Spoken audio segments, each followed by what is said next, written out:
Olá, leitores! Para ter acesso ao livro completo no canal do Telegram, você assina por R$ 15 e tem acesso a esse e muitos outros livros. Basta ler o QR Code na tela ou procurar por @comamorlivros. Espero vocês por lá. Ainda não morri. Holly Jackson. Para Jet. 1. Pele cinzenta e morta, podre a ponto de revelar os tendões fibrosos dos músculos por baixo. Órbitas fundas em volta de olhos brilhantes, castanho esverdeados. Os olhos ainda eram os dela, e se moviam enquanto ela se avaliava. Os dentes lembravam uma espiga de milho velha, com sangue coagulado nos espaços entre eles. O que zumbis comiam mesmo? Apenas cérebro, ou não eram muito exigentes e aceitavam entranhas também? Provavelmente não curtiriam muito a maçã do amor que ela havia comido mais cedo. Jet observou seu reflexo na casa dos espelhos, seu rosto morto, ou melhor, seu rosto morto-vivo. Já havia usado a máscara por 3 minutos, então a mãe não ia ter do que reclamar. Ela já nem conseguia respirar, e o ar doce que exalava ficava úmido no contato com a borracha, grudando-a em sua pele. Jet tirou a máscara. Sua pele continuava pálida, embora um pouco menos cinzenta. O espelho alongava seu rosto redondo, distorcia suas sobrancelhas grossas e seu nariz arrebitado. Seu cabelo loiro e curto estava todo espetado. Ela sentiu a estática quando tentou ajeitá-lo com uma das mãos. Jet? Droga! Ela se sobressaltou. O espelho distorcia o rosto atrás do dela, comprimia o corpo musculoso na forma de uma sanfona, mas Jet conhecia aquela voz. Ah, merda! Lógico que era JJ Lin. Não com a pele marrom clara e o cabelo preto jogado para trás, como de costume. Ele usava uma peruca ruiva espalhafatosa e jardineira jeans sobre uma camiseta listrada, e tinha cicatrizes desenhadas no rosto. Chuck. Eles haviam assistido ao filme juntos no terceiro encontro. Não quis assustar você, disse ele, sem jeito. É Halloween. A ideia é essa, retrucou ela, ainda mais sem jeito. Jet saiu sem olhar para ele, passando por uma barraca que vendia torta de abóbora e bolo de maçã. Apenas $5, anunciava a placa. JJ tirou a peruca e foi atrás dela, passando por um grupo de crianças com o rosto recém-pintado. Por que ele a seguia? Jet havia oferecido um ponto final amigável aos dois. De novo. Desculpa. Eu queria saber se... Que maravilha. Jet estava super feliz de ter ido à festa. A cidade inteira de Woodstock, em Vermont, estava no Parque de Green, e ela conseguirá trombar com a única pessoa que não queria ver. Gostosuras ou travessuras? Gritou um vampirinho para ela. Jet queria mais que ele se engasgasse com suas presas babadas. As crianças eram sempre irritantes daquele jeito, ou o açúcar despertava o pior nelas. Já eram mais de 10 da noite. Que horas as crianças iam para a cama? Não tão cedo, pelo visto. Ela acelerou o passo, mas JJ não desistiu. Por favor, Jet, ele a pegou pelo braço. Preciso te dizer uma coisa. Jet parou e soltou um suspiro. Era sobre eles dois que JJ queria falar, não era? E eles não eram mais um casal havia meses. Não posso agora, mentiu ela. Estou ajudando meus pais com a arrecadação de fundos. Uma mentira ainda maior. Foi Henry que desenhou as cicatrizes para você? Perguntou Jet, mudando de assunto. JJ estreitou os olhos astutos. Por favor, Jet. É importante. Ah, importante, desdenhou ela. Como quando você disse que eu era a melhor coisa da sua vida, em Woodstock. Um verdadeiro poeta. Você sabe que não foi isso que eu quis dizer. E não é sobre a gente que eu quero falar, é. Ei, cara, acho que você deixou cair isso, disse alguém atrás de JJ. O irmão de Jet, Luke, se agachou para pegar a peruca ruiva da grama. Deu para ver as luzinhas da festa refletidas em seus olhos castanho esverdeados quando ele se levantou, endireitou a postura e estendeu a peruca para JJ. JJ finalmente pareceu se tocar, pegando a peruca e desaparecendo na multidão. Salvei sua pele, declarou Luke. Jet jamais reconheceria aquilo. E estava prestes a dizer isso para o irmão, quando ele tentou dar um soquinho no ombro dela e errou. Luke já tinha 30 anos e era pai. Quando ia parar com aquilo? Ela nem reagiu, uma lição que todas as irmãs aprendiam mais cedo ou mais tarde, para irritar ainda mais os irmãos. Luke sorriu, seu maxilar anguloso se destacando. Na verdade, toda a sua cabeça. Seu cabelo estava curto demais outra vez, e agora nem dava para ver que era castanho. Aparentemente, Sofia gostava daquele jeito. De repente, ali estava ela, ótimo, segurando Cameron no colo, fantasiado de abóbora mal-humorada. Era o JJ? Perguntou Sofia, parando bem próximo de Luke, como quem reivindicava o próprio marido. Estava vestida de mulher-gato, e parecia esguia e ágil em um macacão justo que ficaria péssimo no corpo mais baixo e curvilíneo de Jet. As duas costumavam dividir o guarda-roupa na adolescência. Quando eram inseparáveis. Antes que Sofia espichasse e os seios de Jet crescessem. JJ ainda não entendeu? Debochou Luke, passando os olhos pela multidão ao redor, que começava a diminuir, felizmente. Dá para ser mais clara do que rejeitando um pedido de casamento? Literalmente, acrescentou Sofia, o que não ajudou em nada. Não foi bem assim, explicou Jet. Bom, Marge, disse Luke, provocando-a com o apelido que ela odiava. Qual a sua fantasia este ano? Ah!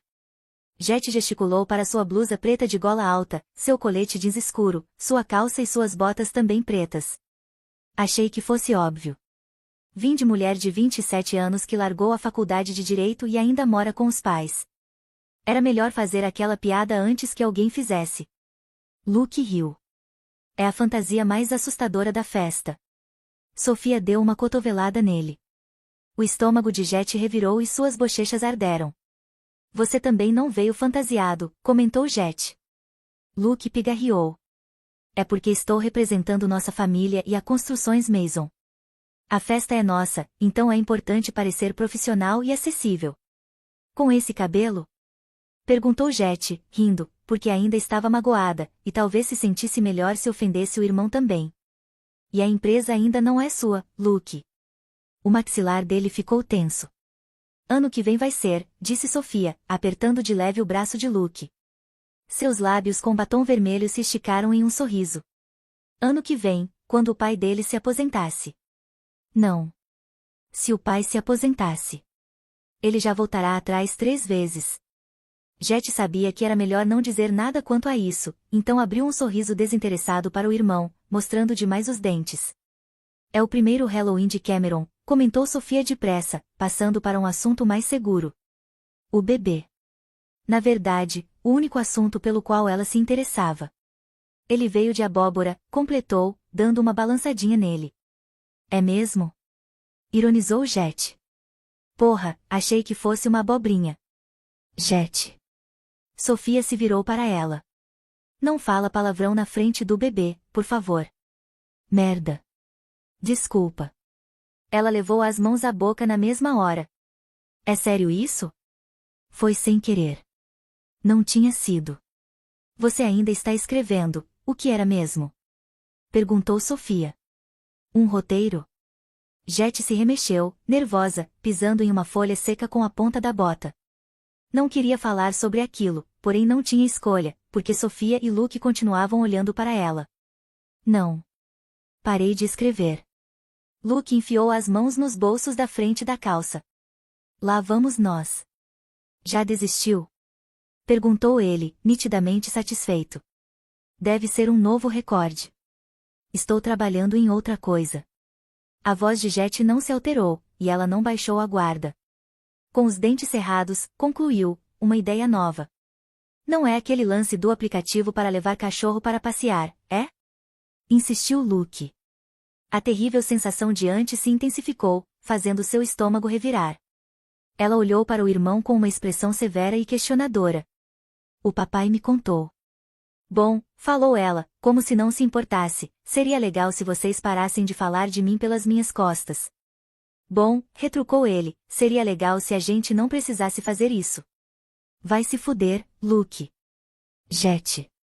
O Cameron ainda nem sabe falar, Sofia. Essa é a diferença entre nós dois, continuou Luke. Quando eu tenho um objetivo, vou até o fim. Jet riu. Todos diziam que o som rouco e sombrio de sua risada não combinava em nada com ela. Lembrava a risada de um velho, como se ela fumasse um maço por dia. E Jet nunca havia fumado.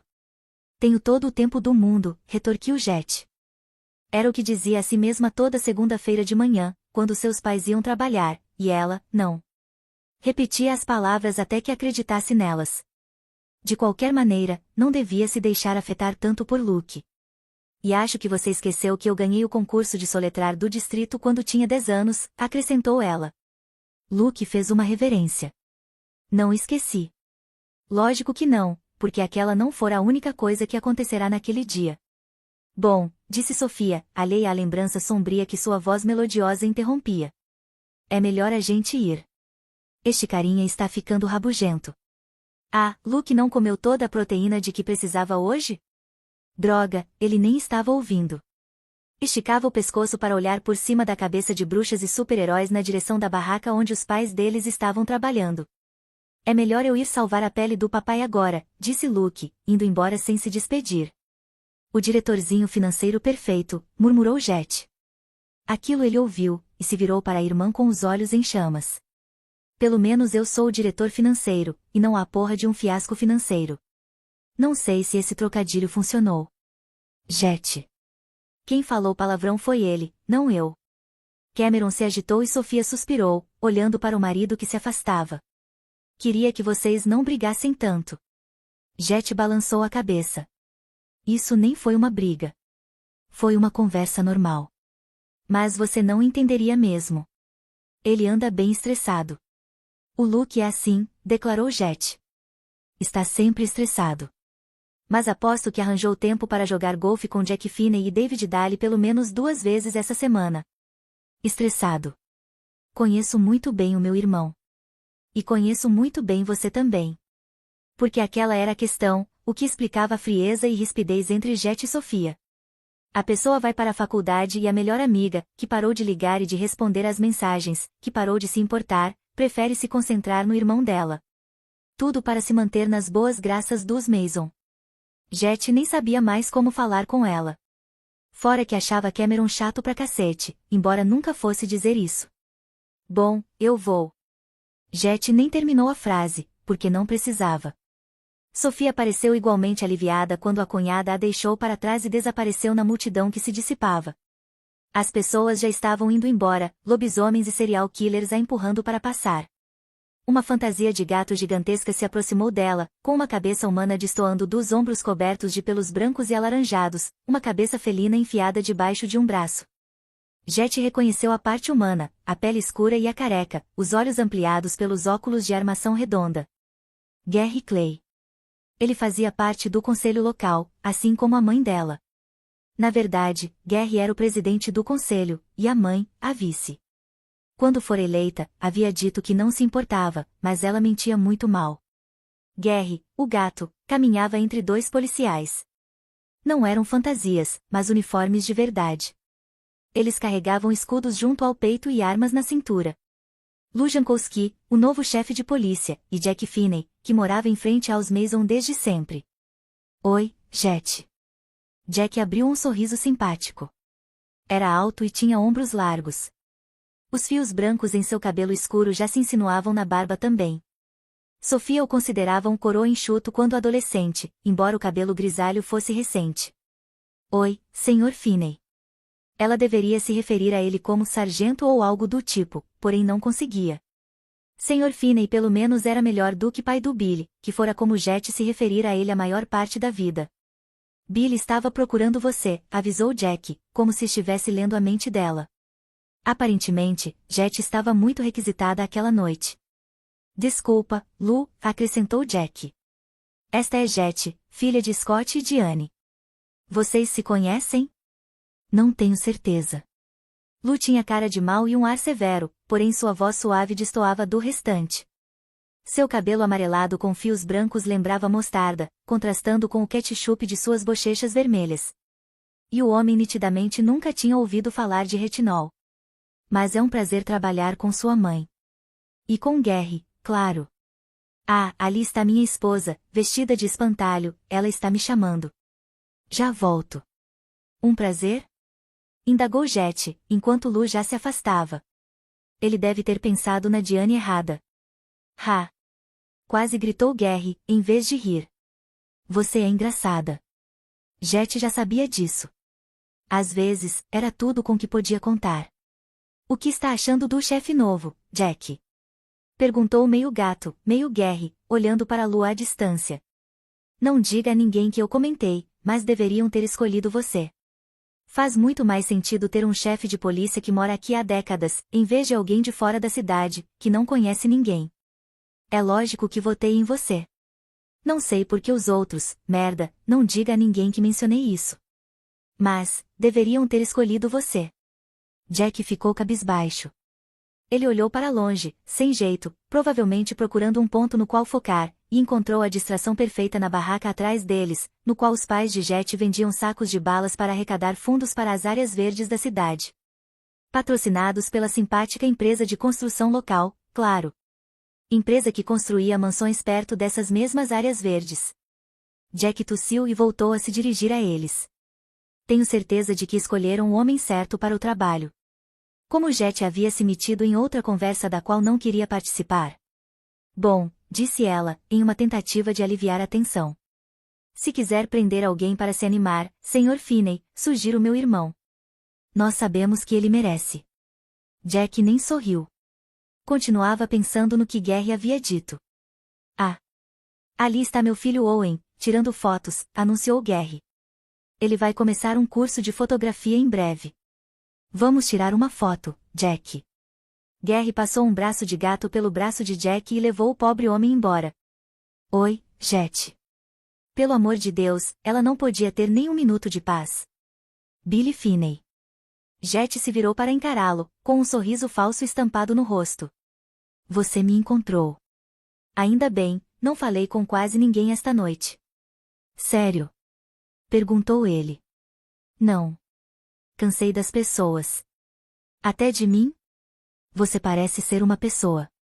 Uma pessoa alta, com cachos castanho escuros que chegavam aos olhos azuis lacrimosos, bastante separados um do outro. A boca sempre entreaberta e ligeiramente torta, mesmo que ele não sorrisse. Billy arqueou as sobrancelhas para Jet. Ela conhecia aquela expressão. Ele não havia mudado muito desde os 10 anos. O que foi? Perguntou Jet. Acabei de falar com sua mãe. Ela perguntou o meu nome. Jet riu. Ela literalmente me viu crescer. Eu passava mais tempo na sua casa do que na minha.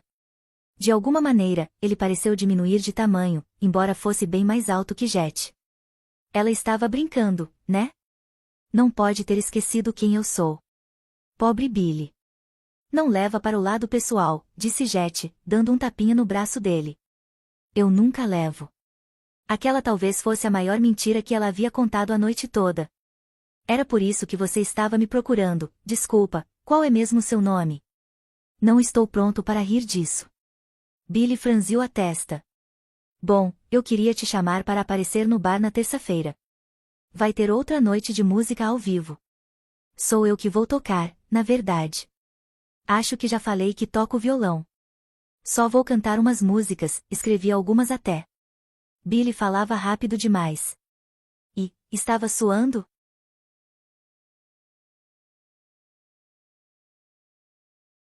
Bom, pensei que talvez você conseguisse dar uma passada. Mas N não tem problema se não conseguir, concluiu. Jet respirou fundo. Não podia ir dessa vez, nem tinha podido da última vez que ele a convidará. E se Billy fosse péssimo, e ela acabasse rindo e a coisa degringolasse? Desculpa. Esta semana não posso. Estou muito ocupada. Fica para a próxima. Ele pareceu diminuir de tamanho outra vez. Beleza, beleza. Billy assentiu e se forçou a sorrir. Fica para a próxima, não se preocupa. Jet não estava preocupada, mas não teve tempo de dizer aquilo, porque um palhaço vinha tropeçando na direção deles. Um palhaço bêbado, com uma garrafa de cerveja na mão. Tudo bem aí? Perguntou Jet. Ela finalmente o reconheceu. Era um palhaço apenas do pescoço para cima, com um nariz vermelho e uma peruca bem meia-boca. Do pescoço para baixo, era apenas Andrew Smith. Ele cambaleou, e seus olhos desfocados pareceram se acender quando encontraram Jet. Você, disse ele, com a voz arrastada, apontando com a garrafa vazia para ela. Cadê seu irmão? Preciso falar com ele. Luke? Ela deu de ombros. Acho que foi embora. Sorte é a dele. Andrew soltou uma risada sombria e meio assoviada. Sua família é foda. Vocês acham que dar a porra de uma festa uma vez ao ano compensa alguma coisa? Billy deu um passo na direção de Jet, entrando no fogo cruzado. Na mira da garrafa de cerveja, na verdade. Vocês destroem tudo em que põem a mão. Andrew cuspiu. Eu acho que você bebeu um pouco além da conta, Andrew, disse Billy, erguendo as mãos. Tá tudo bem. Por que não bebe um pouco de água? Posso pegar para você. Não me diz o que fazer, garoto. Todo mundo sempre me diz o que fazer. Andrew meio que se lançou, meio que caiu em cima de Billy, empurrando-o para trás. Billy não revidou. Simplesmente permitiu. Está tudo bem, Sr. Smith, esforçou-se para dizer, enquanto o palhaço desferia socos fracos e embriagados em seu peito. Por que Billy não fazia nada? Ei! Gritou Jet, decidida a tomar uma atitude. Antes que pudesse fazer alguma coisa, no entanto, o pai de Billy, merda, era difícil largar um velho hábito. Jack se destacou da multidão, seguido de perto pelo chefe de polícia. Ele agarrou Andrew e o afastou de Billy. O palhaço tropeçou nos próprios pés e caiu nos braços de Lou, que o segurou firme. Pode se acalmar. Ladrou Lou no ouvido de Andrew, dessa vez sem qualquer suavidade na voz, e de um jeito nem um pouco tranquilo. Pode deixar, chefe, disse Jack, agarrando um braço de Andrew. A cabeça do palhaço caiu sobre o ombro do policial. Tudo bem com você, Billy? Perguntou Jack ao filho. Tudo bem, pai, respondeu Billy. Foi apenas um mal-entendido. Não precisa prender o cara. Ele só precisa ir para casa dormir. Você o conhece? Perguntou Lou ao pai de Billy. Jack confirmou com a cabeça. Sabe onde ele mora? Jack fez que sim outra vez. É vizinho do Billy. Certo, disse o chefe de polícia, endireitando o uniforme. Pode acompanhar o cara até em casa, sargento? E garantir que beba bastante água? Sim, chefe. Da próxima vez, continuou Lou para o palhaço, você vai passar a noite numa cela e ser acusado de perturbação da ordem. Vamos, Andrew, disse Jack, conduzindo-o na direção da rua e dos postes, endireitando o corpo do homem-palhaço. O chefe de polícia se virou para falar com Billy, e Jet aproveitou para escapar. Estava cansada de falar com pessoas e daquela festa de Halloween. Talvez no ano seguinte fingisse estar doente. Na verdade, não importava, no ano seguinte, nem estaria mais ali. Estaria em Boston, de volta à universidade, ou tocando sua própria empresa. Tinha tempo suficiente. Tinha, sim. O que aconteceu? Perguntou o pai quando ela finalmente chegou à barraca deles. Andrew Smith, respondeu Jet, deixando sua máscara de zumbi na mesa. Bêbado e deprimido de novo. Por causa da casa? Perguntou a mãe, distraída, contando o dinheiro do caixa, o cabelo balançando acima dos ombros. Não. Provavelmente porque a única filha dele se matou no ano passado. Diane respirou fundo. Não faça isso, Jet. Isso o quê? Falar?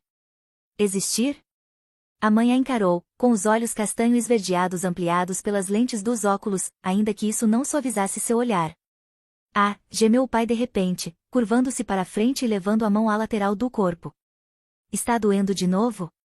Perguntou a mãe, virando-se para ele com um maço de notas de 20 na mão. Tome um analgésico quando chegar em casa. E você vai voltar ao médico, Scott, não quero nem saber. O pai só grunhiu. Estava suando, o cabelo ralo grudado nas têmporas, o rosto contorcido, a dor aprofundando suas rugas. Coloca uma bolsa quente e bebe bastante água, recomendou Jet, com um sorriso triste. É o que funciona para mim. Pode pegar a minha emprestada. Ela entendia a dor. Na verdade, era a única da família capaz de entender. A mãe e Luke nunca haviam passado semanas urinando sangue, ou sem conseguir andar por conta da dor na lateral do corpo. Eles tinham rins normais. Bom. Jet bateu palmas uma vez. Foi ótimo, mas estou indo. De jeito nenhum, vetou Diane. Você disse que ficaria até o fim e ajudaria a arrumar tudo. As pessoas já estão indo embora. Faça alguma coisa de útil e comece a levar as cadeiras de volta ao hotel. Jet não havia dito aquilo e odiava quando a mãe falava para ela fazer alguma coisa de útil. Não fazia com que se sentisse útil, só diminuída. Faço isso amanhã. Seu lema, retrucou a mãe, com um suspiro. Esse não é o lema dela, disse o pai, mas de maneira calorosa. Faço isso depois. Depois é uma ótima palavra, respondeu Jet, erguendo a voz, pois já dava as costas para os pais. Porque assim nunca preciso fazer algo útil de verdade. A gente se vê em casa. A mãe já se distraíra com outra coisa, Gary Clay retornará com a fantasia completa. Bu! Gritou ele, pulando de trás da barraca. Diane, fiquei sabendo do seu segredo mais sombrio, falou baixinho, em um tom diabólico. Você está se divertindo um pouco demais, Gary, retrucou Diane. Jet atravessou o parque e saiu para a rua. Estava escuro, mas ainda não era tão tarde para se preocupar. A cidade continuava vibrante, com carros circulando e um grupo de mortos-vivos adolescentes diante da igrejinha, curtindo uma vibe que não parecia ser só de açúcar. Deviam ter encontrado o armário de bebida secreto dos pais. Nas casas mais adiante, abóboras com rostos entalhados a encaravam com olhos triangulares maldosos, as velas em seu interior brilhando. Numa das casas, ninguém havia se dado ao trabalho de esculpir as suas, deixaram apenas um punhado de abóboras cruas nos degraus que levavam à porta de entrada. Jet virou na College Hill Road e cumprimentou o esqueleto pendurado na porta da família Romano, no número 1, cujos braços e pernas balançavam a brisa outonal. Então seguiu até o número 10. Sua casa. A construção grandiosa e ostensiva que o pai havia reformado e ampliado, depois ampliado ainda mais. Ela se destacava das outras casas da rua, incluindo a dos Finney, que ficava bem em frente, no número 7. Talvez Jet também odiasse os Mason. Ela passou pela entrada da garagem e deu um tapinha carinhoso na caçamba de sua picape. Uma Ford F-150 azul clara. A mãe estava convencida de que Jet a havia comprado só para irritá-la. E não estava totalmente equivocada. Havia uma única abóbora na frente da porta vermelha, com os olhos já apagados e um balde nos degraus, com uma placa dizendo, sirva-se. Apenas um doce por pessoa. Em que mundo a mãe vivia? O balde estava vazio. Filhos da puta. Jet procurou sua chave no bolso da jaqueta, enquanto a câmera junto à campainha a observava, então olhou de volta e mostrou a língua. Quando conseguiu abrir a porta, Reggie foi imediatamente até ela, em um borrão de pelos castanho avermelhados e rabo balançando, soltando os guinchos felizes que dirigia apenas a Jet. Então ele pulou e apoiou as patas nos joelhos dela. Oi, coisa linda. Você se comportou? Jet se debruçou para acariciar as orelhas dele. Aquelas orelhonas compridas de Cocker Spaniel. O cachorro se afastou, fez uma curva correndo e retornou 2 segundos depois. Ah, você me trouxe uma meia suja? Perguntou Jet, acariciando o focinho do cachorro enquanto o restante do corpo dele se agitava orgulhoso diante do presente. Muito obrigada, eu adorei. Jet fechou a porta da frente e seguiu pelo corredor. As paredes eram brancas demais e os tapetes, limpos demais, arrumados demais, como se ninguém morasse ali. Ela se metia em encrenca sempre que se atrevia a tratar aquele lugar como sua casa, deixando as botas pelo caminho ou derrubando migalhas de comida. Foi direto para a cozinha, nos fundos da casa, com Reggie trotando a seus pés. Tinha um prato de biscoitos na ilha. Sofia havia feito e deixado ali mais cedo. Morcegos pretos e abóboras laranja. A cunhada fazia aquele tipo de coisa. Assava biscoitos. Jet pegou um morcego e mordeu a cabeça. Estava gostoso, droga. Ela terminou de comer e limpou os dedos melados em um dos panos de prato junto ao fogão, parte de um conjunto de 3, com limões, laranjas e abacates combinando, porque tudo naquela casa combinava. Jet se virou e passou de novo pelos biscoitos. Foda-se. Pegou mais um, dessa vez, de abóbora e passou sob o amplo arco que dava para a sala de estar. Com o biscoito na boca, ela levou a mão ao bolso, procurando o celular. Desbloqueou-o. Seu polegar encontrou o Instagram antes de seus olhos. Ela mordeu metade do biscoito de abóbora, e a cobertura de glacê alaranjado grudou em sua língua. Suas amigas da escola e da faculdade já estavam casadas, algumas até tinham filhos. Ou, caso não fossem casadas e não tivessem filhos, organizavam jantares refinados e tomavam uma taça de champanhe para comemorar o emprego novo. Ela poderia estar na mesma situação, escrevendo um post cheio de falsa modéstia sobre sua promoção em um escritório de advocacia cujo acrônimo todos fingiriam reconhecer. Isso se não tivesse largado a faculdade e deixado Boston da noite para o dia. Jet terminou o biscoito. Seus dedos grudentos melecavam a tela do celular, mas não importava. Ela tinha tempo para encontrar a coisa certa, tinha todo o tempo do mundo. Então sua vida começaria de verdade, e ela esfregaria aquilo na cara dos outros. Eles não perdiam por esperar. Reggie se colocou à frente dela e começou a choramingar. Desculpa, mas esses biscoitos são para humanos. O choramingo se tornou mais grave e evoluiu para um rosnado. O que? Passos atrás dela. Um golpe na parte de trás da cabeça, a umidade brotando da pele retalhada, o esmagar do crânio. O celular escorrega de suas mãos. Não há mais rosnados, só um uivo. Ela também deveria gritar, mas... Outro golpe, mais forte. A sensação de sangue, o som de coisas se quebrando dentro de sua cabeça. Alguém vai matá-la. Jet ainda é capaz de pensar isso, então pisca, mas a luz não retorna. Departamento de Polícia de Woodstock, Vermont. Registro de ligação de emergência. Data, 31 de outubro de 2025. Horário, 23h09. Operadora, emergência, como posso ajudar? Solicitante, ai, meu Deus, preciso de ajuda, mandem alguém. Operadora, acalme-se, senhor, por favor. De que tipo de ajuda precisa? Solicitante, caralho. De uma ambulância. E da polícia. Ela não está se mexendo, meu Deus do céu. Não. Gritos ao fundo. Operadora, qual é o endereço, senhor? Solicitante, merda. College Hill Road, 10. Meu Deus, Jet. Não morre, por favor. Ela morreu? Operadora, o que aconteceu? Solicitante, alguém atacou ela. Tem sangue por toda parte. É um ferimento na cabeça. Não. Gritos ao fundo. Operadora, tem mais alguém na cena do crime? Solicitante, não, só nós dois. Eu encontrei ela, e ela não. Operadora, quem está fazendo esse barulho? Solicitante, é o cachorro. Isso não pode estar acontecendo. Não. Jet. Por favor, não morre, estou implorando. Operadora, pode verificar se ela está respirando? Solicitante, não. Jet, por favor. Operadora, qual é o seu nome? Solicitante, Billy. Billy Finney. Operadora, o filho do Jack. Solicitante, isso. Operadora, sou eu, Billy. Debbie, da delegacia.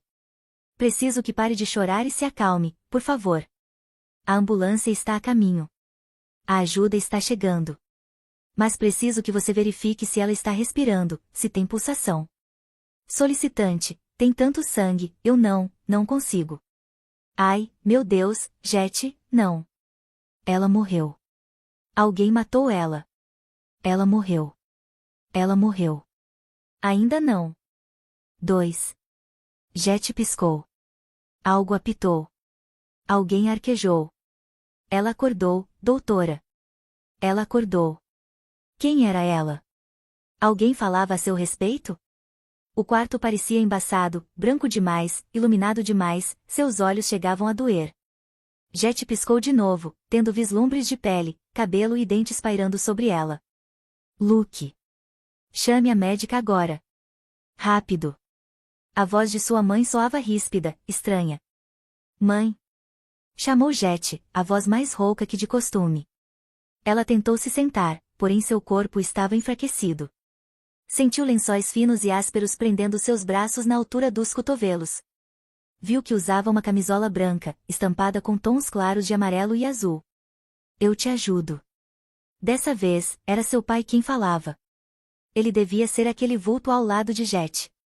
Mãos quentes tocaram seus ombros, e ela se sentou. Algo a incomodava na nuca, imprensado contra os travesseiros, provocando uma pontada de dor. Jet esfregou os olhos e se atrapalhou com o acesso que saía do dorso de sua mão. Água? Ofereceu à mãe, já levando o copo aos lábios dela. Jet não conseguiu se ajeitar para beber e fez barulho enquanto sorvia o líquido, o que sabia que a mãe odiava, porém talvez ela pudesse perdoá-la daquela vez, considerando que estavam no hospital. E Jet sabia o motivo. Ainda se lembrava. O quarto podia estar embaçado, mas sua mente não estava. Alguém havia tentado matá-la. Com uma pancada na cabeça. Ela recordava o barulho do biscoito de abóbora e do crânio sendo esmagados, do uivo estranho do cachorro. No entanto, continuava ali, respirando. Jet engoliu em seco só para confirmar. Era verdade. Então piscou, para ter certeza. Seu corpo estava ali, com duas mãos, duas pernas que continuavam a se mover. E a cabeça também devia estar, porque Jet enxergava, ouvia e respirava. Ela estava viva. Ela tinha sobrevivido. Porra! Obrigada, obrigada, obrigada. Jet. O rosto da mãe já parecia mais nítido, a centímetros do dela. A médica está vindo. Ela vai te explicar tudo e você precisa prestar atenção, está bem? É muito importante. Eles não vão fazer, se você não quiser.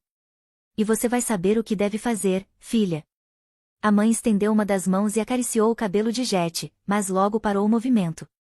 Desculpa. Esqueci. Pronto. Era a voz de Luke, entrando no quarto, sem fôlego, como se tivesse corrido. Oi, Marge, disse ele de um modo suave, mal parecendo o seu irmão. Você está bem? Só uma dorzinha na cabeça, respondeu Jet, sorrindo. Ninguém sorriu de volta. Foi só uma tentativa de aliviar o clima. Ela estava viva, caramba. A porta voltou a se abrir, e uma mulher baixinha de pele escura e cabelo trançado entrou com um prontuário na mão. Mais uma que não sorria. Ela pigarreou e olhou para a cama. Que bom ver você acordada. Sua família informou que você prefere ser chamada de Jet. Sou a Dra. Lee. Jet não sabia o que dizer. Muito prazer? Porque todo mundo parecia triste. Ela estava viva, estava acordada. Posso só. Disse a Dra. Lee, se aproximando e tirando uma lanterninha do bolso do jaleco branco. Sim, ela podia, porque já estava fazendo, já estava direcionando a luz para os olhos de Jet. Primeiro um, depois outro. Depois desligou a lanterna. O que vocês contaram a ela? Perguntou a médica para a mãe de Jet. Nada, respondeu Diane, se afastando. Estávamos esperando você. Está tudo bem, gente, disse Jet, fungando. Eu já sei. Me lembro de tudo. Alguém bateu na minha cabeça. Alguém tentou me matar. Silêncio. E não se saiu muito bem, concluiu ela, balançando as mãos, para enfatizar. O pai levou a mão à boca para reprimir um soluço choroso. Uma lágrima silenciosa rolou pelos nós dos dedos. Senhor Mason, por favor, disse a Dra. Lee, puxando uma cadeira para se sentar ao lado da cama. Jet, sou neurocirurgiã. Você está no Centro Médico Dartmouth Hitchcock. Há quanto tempo estou aqui? Perguntou Jet. Que dia é hoje? Que dia ou que ano? Puta merda. Ela dormira por mais tempo do que pensava? Fazia anos que estava em coma? Aquilo explicaria por que estavam todos agindo de um jeito esquisito. Ela ainda não tinha feito 30 anos, tinha? Todo o tempo perdido. É domingo, respondeu a Dra. Lee, com uma voz tranquilizadora, em reação ao pânico visível nos olhos de Jet. São 2 da tarde. Faz umas 36 horas que você chegou. Ufa, disse Jet. Que alívio. Achei que eu já estava velha. O pai lhe deu as costas, virando-se para a parede. Jet, você chegou ao pronto-socorro em estado muito grave, prosseguiu a Dra. Lee, mexendo na borda do prontuário. Sua pontuação na escala de coma de Glasgow era 8, e tivemos que entubá-la. A perda de sangue ocasionou uma parada cardíaca logo em seguida. Conseguimos estabilizar você o bastante para realizar uma cirurgia. Você tinha um hematoma subdural aqui, no lado esquerdo da cabeça, debaixo do curativo. Ou seja, tinha um acúmulo de sangue na superfície do cérebro. Drenamos o sangue, e não parecia haver nenhum dano cerebral significativo. Mas acreditamos que tenha levado 3 pancadas na cabeça. Uma no lado esquerdo e 2 na nuca, perto da base do crânio. Era do que Jet se lembrava. Adra Lee engoliu em seco. Você sofreu uma fratura no crânio. Uma fratura longitudinal no osso occipital.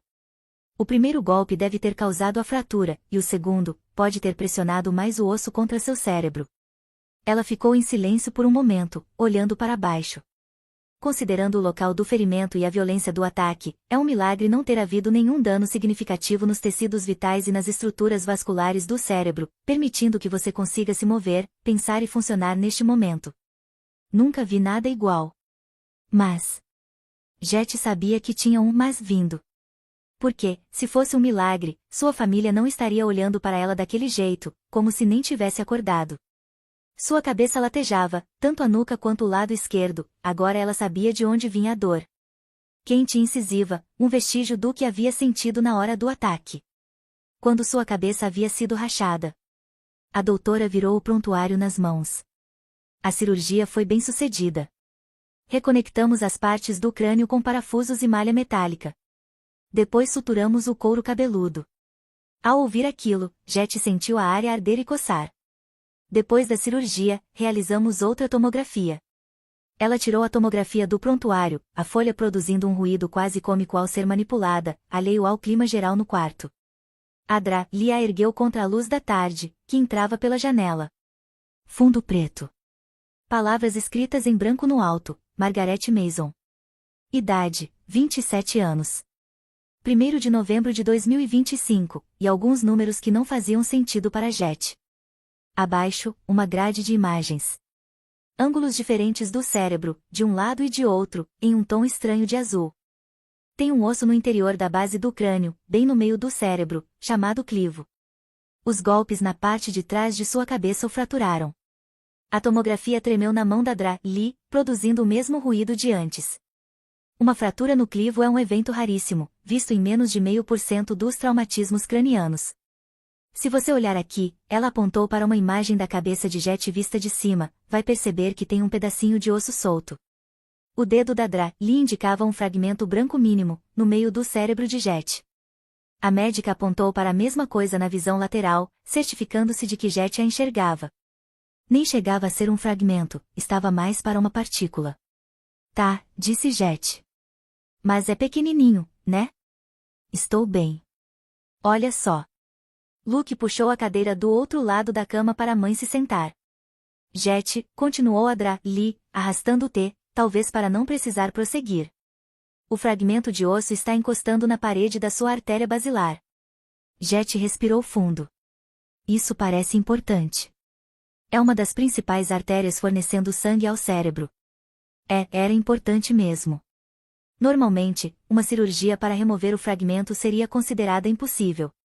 Ele se encontra num ponto muito profundo, muito difícil de acessar sem causar danos a outras partes do cérebro. A artéria pode ser rompida facilmente, causando uma hemorragia catastrófica. A chance de óbito é alta demais. Seria melhor deixar o fragmento aí e com o tempo ele poderia migrar para partes mais externas do cérebro, onde o acesso e a remoção seriam mais fáceis. Mas. Outro mas. Àquela altura, o latejar em sua cabeça mais lembrava um tambor, assemelhando-se ao seu coração, o medo tomando conta dela. Você tem rins policísticos, Jet. Estou ciente, respondeu ela, fungando e se lembrando daquelas semanas urinando sangue, a dor tão forte a ponto de deixá-la prostrada, os hematomas, a demissão do trabalho para voltar para casa, porque era coisa demais com que lidar, o remédio para a pressão alta que ela tomava diariamente, a proibição de fumar e de comer muito sal, embora antes ela amasse batatas fritas bem salgadinhas.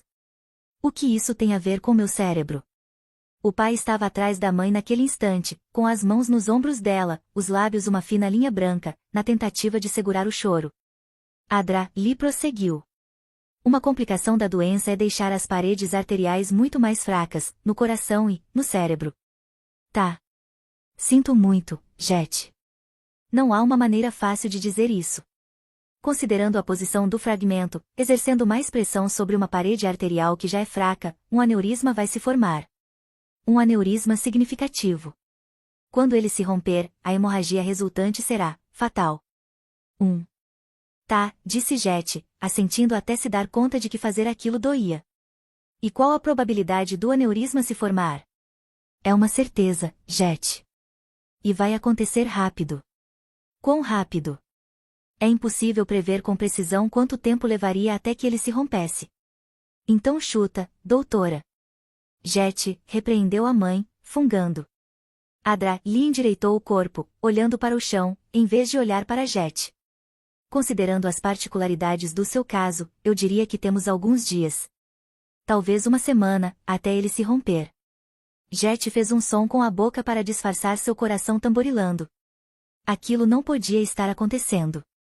Estava mesmo? Então, você está dizendo que, em mais ou menos uma semana, eu vou morrer? Ninguém respondeu. O pai não aguentou mais, enterrou o rosto no braço e começou a chorar. Está tudo bem, pai, afirmou Jet, se ajeitando na cama. Ela o havia visto chorar daquele jeito uma única vez. Produzindo um som gutural, primitivo. Esperava nunca ter que ouvir aquilo de novo, 17 anos não tinham sido o bastante para esquecer. A culpa é minha, gritou ele. A culpa não é sua, pai. É hereditário. As chances de que eu, Luke ou Emily herdássemos a doença eram de 50%. A azarada era ela. Jet sempre soubera daquilo, porque seus irmãos tinham recebido nomes normais, enquanto o dela era Margaret. Então vamos fazer a cirurgia. É isso? Perguntou ela, olhando da Dra-Li para a família. A mãe fez que sim com a cabeça, enxugando os olhos inchados. Nenhum deles parecia ter dormido muito, enquanto Jet dormira demais. É a única chance. Por favor, senhora Mason, censurou a Dra-Li, com uma voz mais ríspida. Preciso deixar algo bem claro para você, Jet, antes que venha a tomar qualquer decisão. Como falei, em outras circunstâncias, a cirurgia nem seria considerada. O risco de óbito é alto demais. Quem fez a primeira cirurgia em você foi um colega, o Dr. Fuller.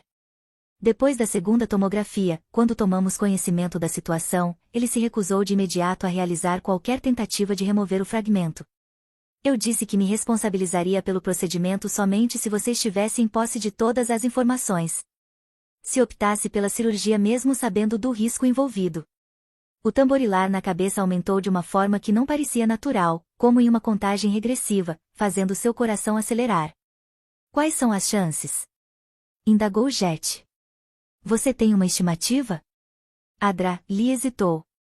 Sua língua se moveu dentro da boca, cutucando a bochecha. As chances de sobrevivência são de menos de 10%. O tamborilar cessou.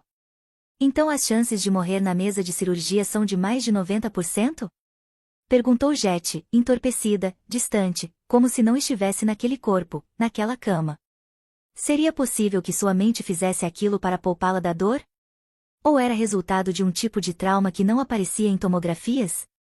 Não sou de apostar, mas isso não parece bom, concluiu ela. Jet não era boa em arriscar. Já havia se dado mal com seus rins policísticos. E, naquele caso, suas chances eram de 50%. Dessa vez, eram de menos de 10%. Tenho alguma alternativa? Sinto muito, Jet, replicou a Dra-Li, então tossiu para esconder a voz trêmula. Quantas vezes a médica teria dito a uma pessoa que ela ia morrer? Seria possível se acostumar com algo assim? Jet olhou para a família. Luke, pálido, em silêncio, tensionando o maxilar. O pai, chorando, mais baixo agora, de um jeito ainda mais perturbador. A mãe, debruçada na cadeira, segurando a mão de Jet, apertando-a de leve. Então, Jet hesitou, tentando organizar seus pensamentos. Minhas opções são morrer agora ou daqui a 7 dias. 3. O quarto estava em silêncio, mas o mundo, não. Ele seguia em frente, um apito agudo de uma máquina, um grito grave no corredor, o sol do outono entrando pela janela, porque Jet e seus problemas não importavam. Que tipo de escolha era aquela?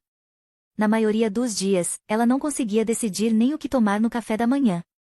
Morrer naquele momento ou em uma semana? Torrada ou cereal? Ambos? Havia um zumbido também, mas não do lado de fora, dentro da cabeça de Jet, atrás de seus olhos, pregando peças em seu coração. A sinfonia dos condenados. Sua garganta se fechou. Ela não permitiria que os outros ouvissem. Caramba, disse ela. Certeza de que não tem outra saída? A mãe respondeu antes que a médica o fizesse. Vai ficar tudo bem, filha. O que você tem que fazer é óbvio. Ela fungou, apertando a mão de Jet até doer. Uma opção dá uma chance, enquanto a outra não dá nenhuma. Não posso te perder. Você tem que escolher a cirurgia, Jet. Depressa. A médica disse que cada minuto conta. Senhora Mason. Não é uma chance muito grande, disse Jet, encarando a mãe. Menos de 10%. Sei que já faz um tempo que saí da escola, mas me parece que os números não estão a meu favor, mãe. Isso não é uma competição, Jet. Eu não estou fazendo disso uma. Você tem que escolher a cirurgia, insistiu a mãe, seus olhos marejados. Não posso perder outra filha. Você não pode fazer isso comigo. O zumbido evoluiu para o rugido de um trovão. Em geral, Jet era capaz de ignorar, recuar e se afastar, mas talvez também não conseguisse mais fazer aquilo. Não fui eu que bati na porra da minha cabeça, mãe. Não sou eu quem está fazendo isso. Nem tudo é minha culpa. O pai deu um passo à frente. Não foi o que sua mãe quis dizer, Jet. Ela só quer o melhor para você. Todos queremos, filhinha. Fazia anos que ele não a chamava de filhinha. Disse Luke, com rispidez, como se contribuísse de alguma maneira. Mas você vai escolher a cirurgia, disse a mãe, obstinada, e as lágrimas se derramaram, rolando sem parar. Você sabe que é a decisão certa, não sabe? Me ajude, Scott. Lee a interrompeu, levantando-se da cadeira. A escolha precisa ser da Jet. Então, com a voz mais branda, acrescentou, mas não precisa ser tomada neste instante. A polícia está lá fora. Eles esperaram você acordar. Precisam fazer algumas perguntas sobre o ataque antes. Porque vai que eu escolho a cirurgia e não acordo, comentou Jet, interpretando as palavras da médica por conta própria. Eles querem mim. Qual era a palavra? Porra, ela sabia exatamente o que queria dizer. A palavra para quando a polícia fazia perguntas. Que parecia com. Jet não conseguia recordar. Qual era a porra da palavra? Interrogar. Sugeriu Luke. Isso. Interrogar. Ela deu um tapinha na cama. O que eu estava dizendo? Lee estreitou os olhos. Jet, você está com dificuldade de lembrar as palavras certas? Não. Sim. Mas não todas. Tipo merda, vou morrer, merda, vinha fácil à sua mente. Mas ela não recordava a palavra para aquela coisa que havia sobre os ombros da médica. Que tinha um disco de metal e tipo uns fones de ouvido, para ouvir o coração. Aquilo nem seria necessário no caso de Jet, considerando quão alto seu coração batia. Lee assentiu, como se fosse capaz de ler a mente dela, ainda que fosse incapaz de consertar sua cabeça. Um dos golpes foi na lateral da sua cabeça, bem aqui, disse a médica, apontando para o ponto onde havia um curativo. O hemisfério esquerdo, onde se centraliza a linguagem. Às vezes, um trauma nessa área pode ocasionar problemas de compreensão ou produção da fala, o que chamamos de afasia. Sua compreensão e expressão parecem não ter sido afetadas em grandes proporções, então provavelmente é uma afasia nominal, o tipo mais leve. Ela fez uma pausa e prosseguiu. Você pode ter dificuldade de lembrar certas palavras, especificamente aquelas que não usa com frequência. Pode ser temporário, pode durar semanas ou meses, e pode ser tratado com fono. Jet estremeceu. Mas eu não tenho semanas ou meses, tenho? Não era exatamente uma pergunta. Se você fizer a cirurgia, começou a mãe. Acho que agora precisamos deixar Jet falar com a polícia, decretou Lee, apontando com o prontuário, fazendo com que Diane se levantasse. Quem foi, Jet? Perguntou Luke junto à porta, a boca comprimida em uma linha rígida, escondendo os dentes. Quem fez isso com você? Ela respirou fundo. Não teve dificuldade nenhuma de encontrar as duas palavras seguintes. Não sei. Vamos, Luke. O pai deu um tapinha nas costas dele. Vamos deixar os policiais falarem com ela. Não temos muito tempo. A mãe apertou de leve o pé de Jet, um calombo sob o lençol do hospital. Vou estar lá fora, filha. A médica foi a última a sair, não sem antes dirigir um sorriso enviesado e triste a Jet. O sorriso de um Carras, merda, qual era a palavra? Para aqueles caras dos filmes, de capuz, com um machado, ou que soltam a guilhotina. Ela pode receber vocês agora. Jet ouviu a Dra. lhe dizer no corredor, embora o som tivesse sido abafado pela porta se fechando. Não a pressionem muito, por favor. Acabei de dar a notícia. A notícia. Extra, fique por dentro de tudo. Jet Mason tem uma bomba relógio na cabeça. A porta ia se abrir a qualquer momento. Teria ela tempo de gritar?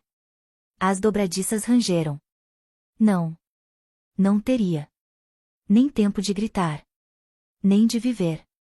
O primeiro a entrar foi um homem de terno, apertando com força uma pasta nas mãos. Papelada. Que maravilha. Margaret Mason? Perguntou, simpático, pronunciando sílaba por sílaba. Meu nome é George Ecker. Sou detetive da Polícia Estadual de Vermont. É Jet, na verdade, disse outra voz, uma que ela reconhecia. O pai de Billy, Jack Finney, entrou no quarto, com o distintivo brilhando. É como ela gosta de ser chamada. Seu rosto estava contraído, deixando transparecer que não havia dormido, mas pelo menos era familiar. O chefe Lou Jankowski foi o último a entrar, e fechou a porta com um clique. Ele assentiu e disse. Olá de novo, Jet. George Ecker pigarreou. O chefe disse que talvez você preferisse que o sargento Finney estivesse presente. Porque vocês se conhecem. Desde sempre, confirmou Jet. Jack baixou a cabeça, como se encará-la lhe provocasse dor. Já estava de luto por ela, antes mesmo que houvesse partido. Como se estivesse pré-morta. Como se fosse uma morta-viva. Uma zumbi, era o que Jet tinha se tornado. Sua fantasia de Halloween havia sido um prenúncio. Jet ficou surpresa por se lembrar da palavra. Não deveria ter se perdido no buraco negro da sua cabeça? Era tão elaborada. Os três homens ficaram em volta da cama, silenciosos como sentinelas. Jet ergueu a cabeça para encará-los. Não vi quem foi, começou ela. Antes que perguntem. Me atacaram por trás. Não consegui me virar. Com um clique na caneta, o detetive anotou algo. Você viu ou ouviu alguma coisa que possa nos ajudar a identificar o agressor? Jet engoliu em seco. Então vocês também não fazem ideia de quem foi? Não tinha nenhuma pista? Ainda estamos avaliando, respondeu o detetive. Tem certeza de que não viu nem ouviu nada? Ouvi passos, respondeu Jet. Vindos de trás. Passos pesados? Não sei. Tem ideia do tipo de sapato que o agressor usava? Bota? Tênis? Não sei, só ouvi passos. Foi tudo muito rápido. Passos de uma pessoa só? Sim. O detetive Ecker retornou à página anterior em sua papelada. Sabe o que foi usado para bater em você? Não. Ela ficou em silêncio por um momento. Espera, então vocês não encontraram a arma do crime? Ela só se deu conta depois que havia dito. Crime. E o crime era um assassinato, não era? Porque Jet não fora simplesmente atacada ou agredida, palavras mais abrangentes, mais brandas. Ela fora assassinada. Alguém a havia matado. Mais de 90% de chance de morrer. A menos que outro milagre acontecesse e a cirurgia fosse bem-sucedida. A arma não estava na cena, respondeu Ecker, recusando-se a completar a expressão, que aparentemente deixava todos desconfortáveis. Jack tirou o cap e o segurou ao lado do corpo. Quem me encontrou? Perguntou Jet a ele, em vez de ao desconhecido com a pasta. Meus pais? Jack tossiu antes de responder. Billy. Ele está bem? Era uma pergunta estranha, vinda de alguém que não estava nem um pouco bem. Mas Jet era durona, como todos diziam. Billy era frágil. Quando pequeno, chorava se Jet matasse uma aranha. Jack não respondeu. Margaret, perdão, Jet. O detetive chegou mais perto, recuperando a atenção dela. Consegue pensar em qualquer motivo para alguém querer machucar você? Jet quis fazer piada, para confundir o tamborilar em sua cabeça reconstituída com malha metálica e parafusos. Me machucar. Eu sou adorável. Não foi capaz, no entanto, porque não conseguia sufocar o pavor que sentia. Não, disse apenas, e sua voz quase falhou. Não consigo pensar em nenhum motivo para alguém querer me matar. Mas alguém tinha um motivo. Ninguém bateria na cabeça de uma pessoa 3 vezes se não tivesse. E o porquê era quase tão nebuloso quanto o quem. Jet chegaria a descobrir? Não se escolhesse a cirurgia e acontecesse o que era mais provável. O detetive fez um som de reprovação. Jet teve vontade de arrancar a língua dele fora. Pode informar o paradeiro do seu ex-namorado? Ele fez uma pausa, traçando com o dedo o papel dentro da pasta para ler o nome. J.J. Lin. Você sabe onde ele se encontra? Jet fez um som de reprovação também. Não sei se alguém te contou, mas eu estava inconsciente até agora. Ecker ergueu as sobrancelhas. Não, eu não sei onde meu ex se encontra, detetive. Por quê? Não conseguimos entrar em contato. Ele não atende o celular. Falamos com o irmão dele, Henry, que também não tem informações. Mencionou apenas que, na sexta-feira à noite, no Halloween, ele saiu de repente e não disse aonde ia. Jet endireitou o corpo, afastando-se dos travesseiros. Ele não é um suspeito, é? Pela cara dos policiais, nitidamente era. Vocês ficaram juntos por quanto tempo? Perguntou o detetive. Por que aquilo era relevante? Quase 2 anos, respondeu ela.